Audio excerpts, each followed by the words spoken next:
bom dia, boa tarde ou boa noite, dependendo do horário que você for assistir esse vídeo. Professora Amanda aqui falando, e o tema desta videoaula é Química Orgânica, Funções Oxigenadas. Então, nós vamos iniciar nessa videoaula as funções oxigenadas. Então, o que é uma função oxigenada? Função oxigenada é uma função da química orgânica, ou seja, são cadeias carbônicas, tá? Já que a gente está falando de química orgânica, nós estamos falando de química do carbono, ok? Só que, como o próprio nome já diz, função oxigenada. Então, são funções que contêm o oxigênio, além do carbono e hidrogênio que nós já vimos nos hidrocarbonetos. A primeira função oxigenada que nós vamos estudar é a função álcool, ou seja, nós vamos falar dos álcools, ok? Os álcools, eles são compostos, tá? Que possuem uma hidroxila. O que é hidroxila? O OH. Então, o grupo OH, beleza? Então, são compostos que possuem a hidroxila ligada diretamente a um carbono saturado. Então, como que a gente vai descobrir se ele é um álcool? Quando a gente tem uma cadeia carbônica qualquer, porém, a hidroxila, que é o OH, tem que estar ligada a esse carbono que é saturado. O que é um carbono saturado? A gente vai precisar relembrar isso. Carbono saturado é um carbono que só faz ligações simples. Então, eu coloquei aqui para a gente simplificar. Eu tenho um radical qualquer, ou seja, eu tenho uma cadeia carbônica qualquer, ok? R', R, duas linhas, não importa o que vai estar ligado a esse carbono. Porém, o carbono que está ligado a essa hidroxila, ele precisa fazer todas as ligações dele simples. Por isso, eu preciso ter esses radicais aqui. Pode ser hidrogênio, ok? Não tem problema nenhum. Porém, ele precisa fazer essas 4 ligações simples, tá? Essa hidroxila precisa estar ligada a esse carbono saturado. E aí eu coloquei alguns exemplos, né? Eu tenho uma cadeia com 2 carbonos e uma hidroxila ligada a um CH2, que é um carbono saturado, então fazendo todas as ligações simples. Aqui eu coloquei uma cadeia com 4 carbonos, ok? 4 carbonos, e no terceiro carbono eu tenho uma hidroxila ligada diretamente a esse carbono saturado. Reparem o seguinte, a hidroxila não precisa estar no primeiro carbono, ela pode estar durante a cadeia. Ela só precisa estar diretamente ligada a um carbono saturado para ser classificada como álcool. E aí, quais as classificações dos álcools, ok? Quanto ao tipo de carbono, então eu olho para aquele álcool e eu posso classificar ele de acordo com o tipo de carbono que eu tenho ali. Primeiro, carbono primário. O que é um carbono primário? Um carbono que tem uma ligação com carbono, ok? Ou nenhuma ligação com carbono. Então eu preciso ter um carbono saturado ligado à hidroxila, e esse carbono ligado à hidroxila, ele é um carbono primário, ou seja, só tem mais uma ligação com carbono ou nenhuma. Tá? Então, aí ele é considerado um álcool primário. Aí eu coloquei um exemplo do CH3, CH2 ou H, o mesmo exemplo que eu tinha colocado aqui. A gente já vai ver qual é o nome desse cara. Secundário, né? Quando o OH ele está ligado a um carbono que é secundário. E aí, o que é um carbono secundário? É um carbono que faz 2 ligações com carbono. Tá? 2 ligações que poderiam estar com hidrogênio ou com qualquer outro radical é carbono. Portanto, aquele carbono é secundário. Aí eu coloquei esse exemplo aqui, onde a gente tem uma cadeia com 3 carbonos, e o carbono do meio, que está ligado a 2 carbonos, ele está ligado a hidroxila.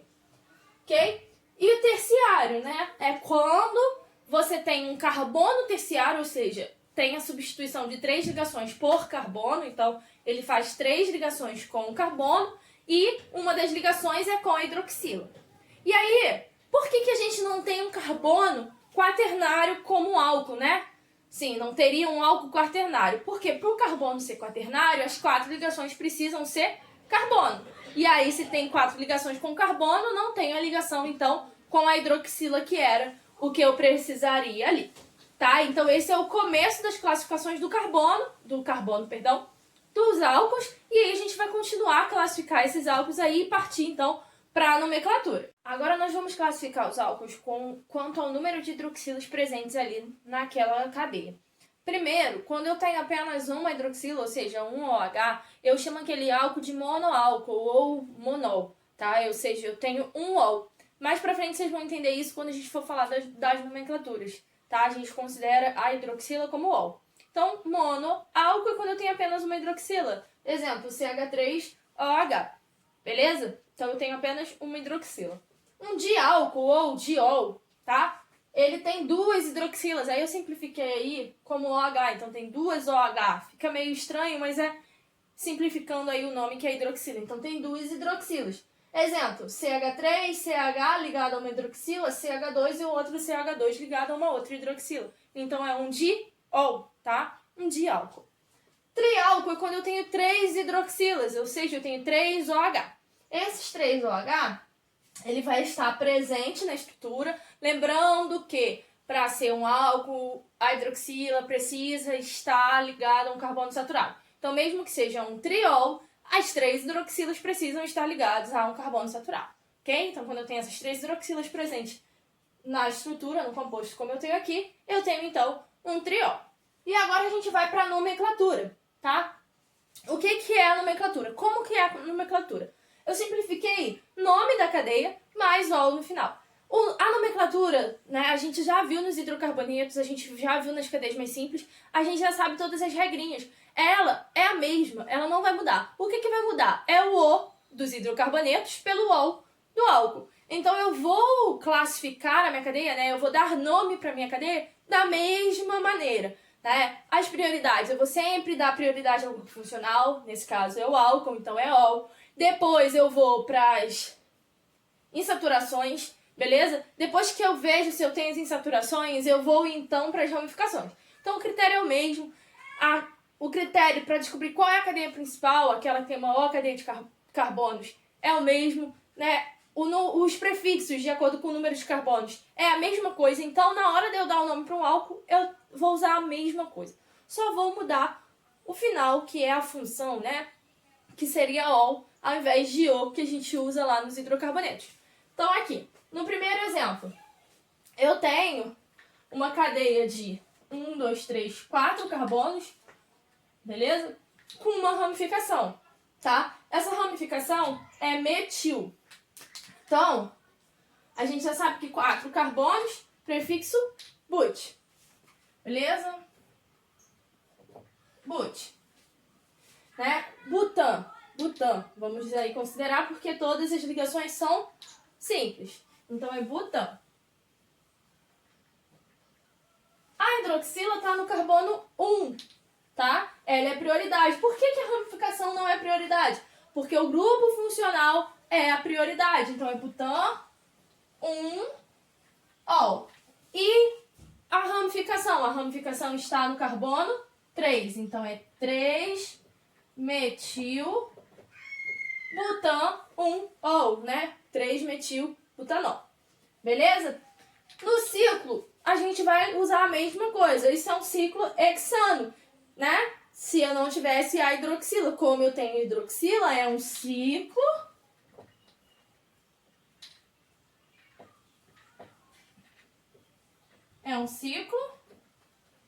hexanol. Beleza? Ou ciclo hexanol. Ok? Agora, eu tenho uma dupla ligação. Eu preciso deixar de considerar esse cara como álcool? Não. Eu preciso saber se essa dupla ligação ela está no carbono onde tem a hidroxila ou não. Bom, olhando para cá, a hidroxila está nesse carbono e a dupla está nesse carbono aqui. Portanto, estão em carbonos diferentes. Continua sendo, então, né, um álcool. E agora, como que a gente faz para dar a nomenclatura desse cara? Beleza, 3 carbonos, ok? Então, prop. Ok, aonde está a dupla? Está no carbono 2, certo? Do 2 para o 3. Eu vou botar propan? Não. Por quê? Porque eu tenho uma dupla. Então, é prop 2 em... Mas a hidroxila está no 1. Então, 1 ol. Então, é prop 2 em 1 ol. Tá? Então, apesar de eu ter essa dupla ligação aqui, continua sendo álcool, porque o carbono onde a hidroxila está ligada é saturado, ok? Então, a gente tem que se atentar na hora de fazer essa nomenclatura. Mas a forma como a gente vai dar prioridade para o que a gente tem na nossa cadeia é a mesma. A gente só tem que considerar que agora eu tenho uma função ol e não uma função o, né, de hidrocarboneto, ok?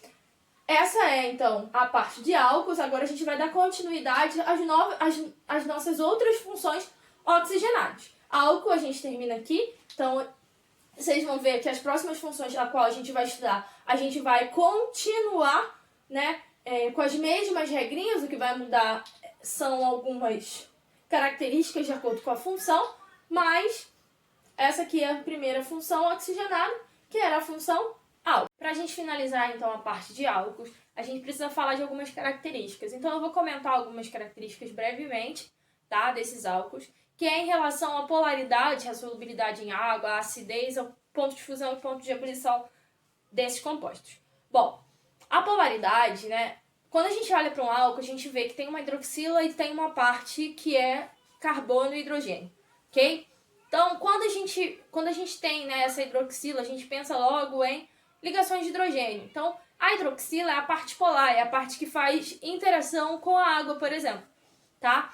Faz ligação de hidrogênio. Então, né, um álcool ele tem a parte polar e a parte apolar. E à medida que eu aumento essa parte apolar, eu faço então com que a cadeia seja mais apolar, tá? Então, se eu pensar em questão de solubilidade em água, quanto maior a cadeia, né, e menos hidroxilas tiver, menos solúvel em água ele é. Mas, à medida que eu aumento o número de hidroxilas, eu aumento, então, a solubilidade em água. Agora, em relação à acidez, os álcools eles são levemente ácidos. Por quê? Porque quando eles estão em solução, né, eles liberam H+. Portanto, por ter essa liberação desse íon H+, eles são considerados levemente ácidos. E o ponto de fusão e o ponto de ebulição têm relação, né, quanto também ao tamanho da cadeia e ao número de hidroxilas que a gente tem ali. Então, quando a gente compara, né, o álcool com o hidrocarboneto, a gente pensa assim, hidrocarboneto com a mesma quantidade de carbono do álcool. Como eu tenho uma hidroxila, tá? Eu tenho então um ponto de fusão e um ponto de ebulição maior. E quando comparado, né, um álcool com outro álcool, à medida que eu aumento a cadeia, eu também aumento o ponto de fusão e o ponto de ebulição. Tá? Então, à medida que eu vou mexendo na hidroxila ou no tamanho de carbonos que eu tenho ali na cadeia, eu também vou mexendo, então, nessas características dos álcools. Dando continuidade, então, às funções oxigenadas, a gente agora vai falar sobre a segunda função oxigenada, que são os fenóis. Os fenóis são compostos que possuem o grupo hidroxila, ou seja, o grupo OH, ligado diretamente a um anel benzênico. Então, a gente pensa, eu tenho um anel aromático e esse anel aromático está ligado diretamente a esse hidroxila. Então, resumidamente, né, eu tenho o aromático ligado diretamente. Então, essa hidroxila tem que estar ligada diretamente a esse anel aromático. Se não tiver, não é considerado, então, um fenol. Então, exemplo aí, eu tenho um anel benzênico ligado aí a esse hidroxila. Como que é a nomenclatura dos fenóis, né? Eu costumo dizer que os fenóis é uma das funções oxigenadas mais simples, onde a gente consegue resumir rapidamente, falar sobre eles rapidamente, como a gente fala dos aromáticos, porque tem umas particularidades que a gente, assim, não tem muita regrinha, não precisa ficar decorando muita coisa, então falar dos fenóis é mais simples também, como a gente estivesse falando também dos aromáticos, ok? Então, a nomenclatura dos fenóis, eu vou colocar hidroxi mais o nome do aromático, tá? Lembrando que, se eu tiver mais de uma hidroxila, eu preciso dizer onde essa hidroxila está, tá? Então, eu preciso indicar qual é a posição dessa hidroxila ou dessas hidroxilas. Quando eu tenho, né, uma hidroxila só, eu digo que eu tenho um monofenol. Quando eu tenho duas hidroxilas, eu digo que eu tenho um difenol, tá? Então, a gente tem as mesmas classificações como a gente tinha no álcool, só que agora de acordo com o número de hidroxilas que eu tenho no anel aromático, ok? Então, nesse primeiro exemplo aí, eu tenho um benzeno ligado a hidroxila. Então, na verdade, eu tenho, né, hidroxi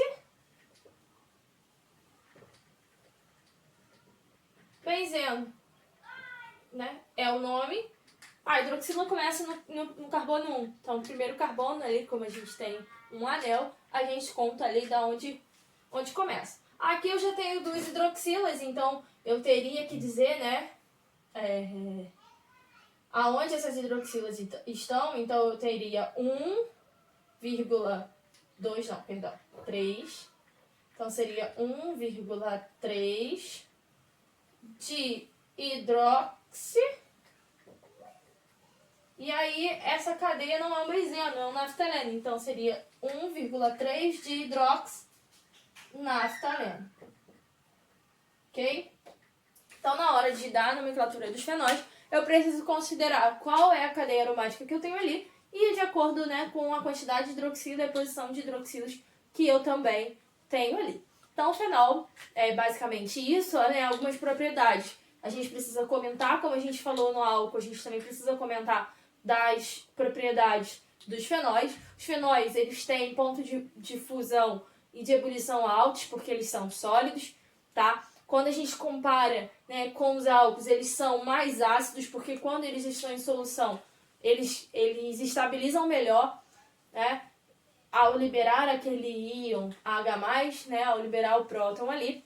Então, eles são estabilizados melhor, portanto, eles são mais ácidos do que os álcools. E quando eles são comparados aos hidrocarbonetos também de peso molecular parecido, eles também possuem ponto de fusão e de ebulição mais alto. E outra característica importante dos fenóis é quando a gente fala da polaridade. Aqui a gente também tem hidroxila como a gente tinha nos álcools, né?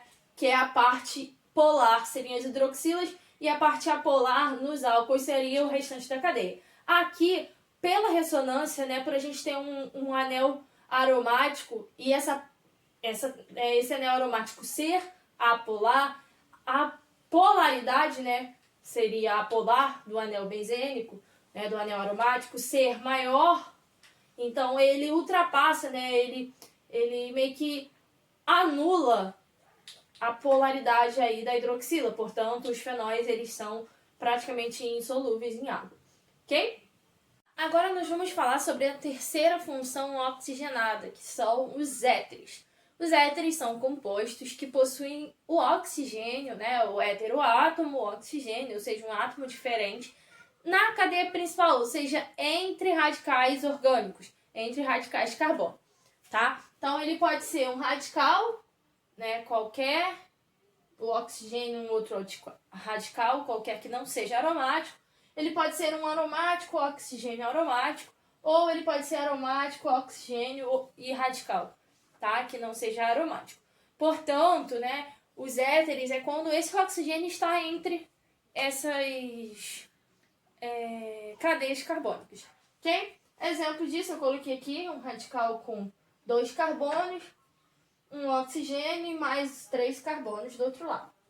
E aí a classificação desses éteres, né? Os éteres eles podem classificar quanto à simetria, ou seja, ele pode ser simétrico ou assimétrico. O que é simetria? Quando a gente pensa em simetria, a gente pensa em igualdade, tá? Então, quando eu digo que um éter é simétrico, é quando eu tenho igualdade dos dois radicais. Ou seja, o radical de um lado é igual ao radical do outro, seja ele aromático ou não. Quando eu digo que um éter é assimétrico, é quando eu não tenho essa igualdade, ou seja, as cadeias são diferentes. Tá? Aí eu coloquei um exemplo aqui, eu tenho 2 carbonos, do outro lado 2 carbonos. Aqui eu tenho um anel benzênico e do outro lado um anel benzênico. Aqui eu tenho 3 carbonos e aqui eu tenho um anel aromático, um anel benzênico. Aqui eu tenho 2 carbonos e do lado de cá eu tenho 3 carbonos com uma ramificação aí. Portanto, né, eles são diferentes, então são éteres assimétricos. Ok? Então, a primeira classificação dos éteres aí é quanto à simetria ou não. Os éteres também podem ser classificados quanto ao tipo de radical que está ligada ao heteroátomo, ou seja, ao oxigênio. Então, a gente tem éteres que são alifáticos, éteres que são aromáticos e éteres que são mistos. O que é um éter alifático? Tá? Um éter alifático é um éter que os radicais eles não são aromáticos. Então, ele pode ser qualquer hidrocarboneto que não seja aromático. Tá? Então, ele pode ter ali um alcano, um alceno, um alcino, desde que não tenha um aromático, ok? Então, como exemplo aqui, eu coloquei do lado de cá uma cadeia com 4 carbonos, lembrando que esse aqui não conta como carbono, porque é a ligação do oxigênio, então a gente contaria 1, 2, 3, 4 carbonos, tá? E do lado de cá apenas um. Um éter aromático é um éter que ambos os radicais, tá? Ambos os lados do oxigênio, as ligações do oxigênio, são aromáticos. E aí, o que é um aromático, tá? É um derivado do anel benzênico, ou seja, tem ali as duplas ligações intercaladas, ok? Então, a característica do aromático é ter essas duplas ligações intercaladas. Então, a gente vai observar isso aqui nos éteres aromáticos também. E um éter misto, o que é um éter misto? Um éter misto é uma parte do radical é aromático e uma parte do radical não é aromático, é alifático, tá? Então, se o oxigênio ele pode fazer aí duas ligações, uma ligação é aromática e uma ligação é alifática. Qualquer cadeia aí alifática e qualquer cadeia aromática. Então, essas são as classificações dos éteres. Os éteres podem ser classificados quanto à simetria e também podem ser classificados quanto ao tipo de radical que estão ligados ali ao heteroátomo. E agora a gente vai falar sobre a nomenclatura dos éteres, tá? A gente vai focar na nomenclatura segundo a IUPAC. Lembrando que existem outras nomenclaturas usuais, tá? Nomenclaturas vulgares, que a gente utiliza também nos álcools, a gente também vai utilizar nos éteres. Mas a gente, nesse vídeo, vai focar na nomenclatura, na regra de nomenclatura da IUPAC. E aos poucos a gente vai comentando sobre as nomenclaturas usuais, ok? Como seria a nomenclatura, né, segundo a IUPAC dos éteres? A gente vai ter dois radicais. E aí, na hora da gente analisar, a gente vai analisar qual é o radical menor e qual é o radical maior. Então, a nomenclatura do éter seria o prefixo do menor. Só que, aqui a gente tem que se atentar ao seguinte: prefixo do menor mais óxido mais cadeia maior. O que isso quer dizer? Aquela que tem a menor quantidade de carbono, eu não vou trazer o nome todo, eu vou trazer só o prefixo, ou seja, só a quantidade de carbonos, tá? E aquela que vier por último, né, na nomenclatura, que seria a cadeia maior, e aí eu vou dar o nome todo para ela, ok? Então, seria prefixo menor mais óxido mais cadeia maior. E aí, os nossos exemplos, né? Do lado de cá eu tenho 1, 2, 3, 4 carbonos, né? O mesmo exemplo lá. E aqui eu tenho apenas um. Portanto, aquele menor, um carbono, prefixo. Prefixo met, mais ox, então metox. O nome da cadeia maior, butano. Então, metox, butano, tá? Agora aqui a gente vai analisar. 1, 2, 3 carbonos e do lado de cá eu já sei que tem mais, ok? Aqui eu tenho 1, 2, 3, 4, 5 carbonos e uma ramificação. Como que a gente vai dar então? Prop, 3 carbonos, mais oxi, então propoxi. E aqui a gente vai considerar a ramificação, o nome normal da cadeia seria 1, 2, metil, pentano. Então, seria propóxi, 2, metil, pentano, tá? E aqui, do lado de cá, essa aqui seria um misto, né? Um éter misto. Do lado de cá eu tenho 3 carbonos e do lado de cá eu tenho um benzeno. Esse é menor do que o benzeno, né? 3 carbonos é menor que o benzeno. Então, seria propóxi, benzeno. Então, a nomenclatura dos éteres, a gente tem que considerar, né, o prefixo menor e a cadeia maior ali como o nome dela completo, ok? Espero que vocês tenham gostado. Essa é a nossa videoaula 1 de funções oxigenadas, onde a gente falou de álcools, fenóis e éteres. Qualquer dúvida é só vocês deixarem no comentário, curte o vídeo, compartilha, às vezes alguém está precisando também tirar dúvida. Qualquer coisa é só entrar em contato comigo, ok? Então, até a próxima aula!